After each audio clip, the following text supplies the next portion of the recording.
Hello everyone, আসসালামু আলাইকুম। আমি মোহাম্মদ আবু সাইদ। তো আজকের এই ভিডিও লেকচারে আমরা ডিজিটাল ডিফারেনশিয়াল অ্যানালাইজার সংক্ষেপে ডিডিএ নিয়ে কথা বলবো। তো চলুন শুরু করা যাক। তো ডিডিএ ম্যাথ করার জন্য আমাদেরকে দুটো কেস মনে রাখতে হবে।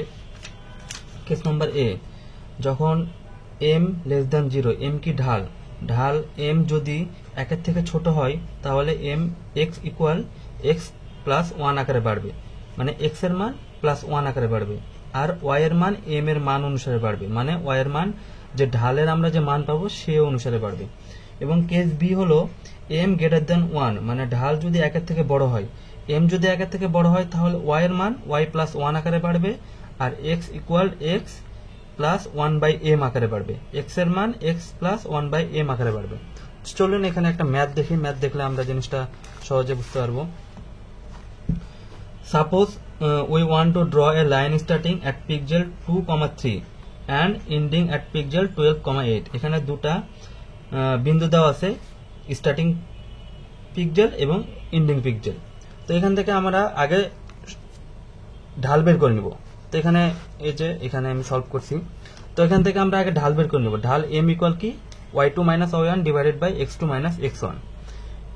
তাহলে y2 কি 8 মাইনাস y1 হলো 3 ডিভাইডেড বাই x2 হলো 12 মাইনাস x1 হলো 2। তাহলে এটা ক্যালকুলেশন করলে আসে 0.5, যা একের থেকে ছোট, যা একের থেকে ছোট। তাহলে আমাদের কোন কেস পড়বে? তাহলে আমাদের কেস এ পড়বে। তো এখানে আমরা একটা টেবিল ড্র করছি। তো টেবিলে এখানে কয়টা ঘর হবে এটা আমরা কিভাবে বুঝবো? দেখেন, এটা কি x1, এটা কি y1, এটা কি x2, এটা হলো y2। তাহলে প্রথমে আমরা x1 মাইনাস x2 করব এবং y1 মাইনাস y2 করব। তাহলে x1 মাইনাস x2 করলে কত হয়? 10 আসে, এবং y1 মাইনাস y2 করলে কত হয়? 5 আসে। তো বিয়োগ করার পর যার ভ্যালু আর কি বেশি হবে, তো আমরা সেটা মানে সেই মানটা আর কি নিব। তো এখানে দেখতে পাচ্ছি 2 থেকে 12 বিয়োগ করলে 10 আসে। তো আমরা এর জন্য যেহেতু 10 এটা বড় এই 5 এর থেকে, সেই জন্য আমরা আর কি 10 নিছি, মানে 10টা ঘর আর কি ড্র করছি। তো এখানে 10টা ঘর ড্র করলাম। তো প্রথমে কি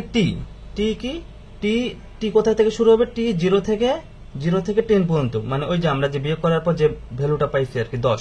তো 0 থেকে 10 পর্যন্ত লিখলাম। এখন এক্স এর মান কি? এক্স আমরা দেখতে পাচ্ছি কি 2।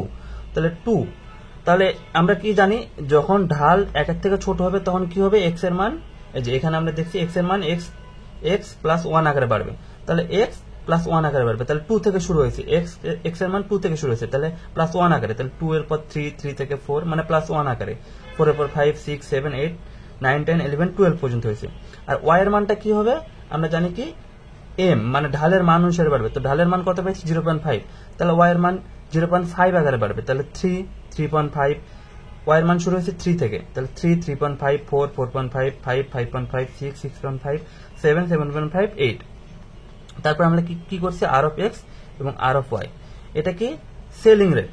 তো সেলিং রেটটা আমরা কিভাবে বের করবো? আমরা জানি সেলিং রেট আমরা কখন অ্যাপ্লাই করি? যখন কোনো দশমিক বিন্দু পাই সেটারে পূর্ণ সংখ্যায় রূপান্তর করে।